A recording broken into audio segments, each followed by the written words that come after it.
మనం దేవుని సన్నిధిలో ఉంటే మనకు కావలసినవన్నీ దేవుడు ఇస్తాడమ్మా. మనమేమనుకుంటున్నాం, మనకు కావలసినవన్నీ మనమే ఏరుకొచ్చుకోవాలి, పోగు చేసుకొచ్చుకోవాలి. కాదు, నీకు కావలసినవన్నీ దేవుడు సిద్ధపరిచుంచాడు.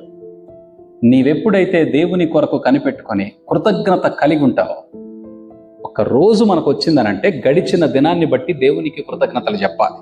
విశ్రాంతి దినము లక్ష్యం ఏంటంటే గడిచిన 6 దినాలు దేవుడు చేసిన మేలులను జ్ఞాపకం చేసుకుంటూ 7వ దినమున దేవునికి కృతజ్ఞతార్పణలతో, అంటే కృతజ్ఞత కలిగిన హృదయముతో దేవుని మందిరంలోకి రావాలి. మరొక వారంలోకి మేము వెళ్తున్నామయ్యా, ఈ వారమంతా కాచి కాపాడావు, మరొక వారం కూడా మమ్మల్ని పోషిస్తావు, కాబట్టి నీకు కృతజ్ఞతలు చెల్లిస్తున్నాం. రాబోయేటువంటి వారములో నీవు చెయ్యబోయేటువంటి కార్యములను బట్టి స్తుతిస్తున్నాం. నీకెప్పుడైతే ఇటువంటి కృతజ్ఞత అనుభవం ఉంటుందో, దేవుడు చూడు వచ్చేటువంటి వారమంతా నిన్ను సంతోషంగా, ఆనందంగా, సమృద్ధిలో నడిపిస్తాడు. దేవుని వాక్యం అనేటువంటి ఆశీర్వాదాన్ని పట్టుకెళ్ళాలి. ఆ వాక్యమును బట్టి కృతజ్ఞత చెల్లించేటువంటి వ్యక్తిగా ఉండాలి. నువ్వు కృతజ్ఞత చెప్పడానికి సమయం ఇవ్వకపోతే వీడికి అసలు కృతజ్ఞత లేదురా.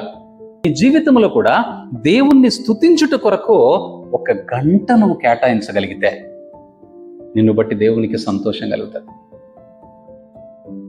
ఎందుకనంటే మనం ఆయనకి స్తుతులు చెల్లించాలని మాత్రమే ఆయన ఆశపడుతున్నాడు. Is not expecting much things from you. నీ దగ్గర నుంచి ఏదో గొప్ప గొప్ప పరిస్థితులు ఏమో ఆశించట్లా. ఆయన విలువ తెలిస్తే నువ్వు దేవునికి ఖచ్చితంగా కృతజ్ఞత చెప్తావు.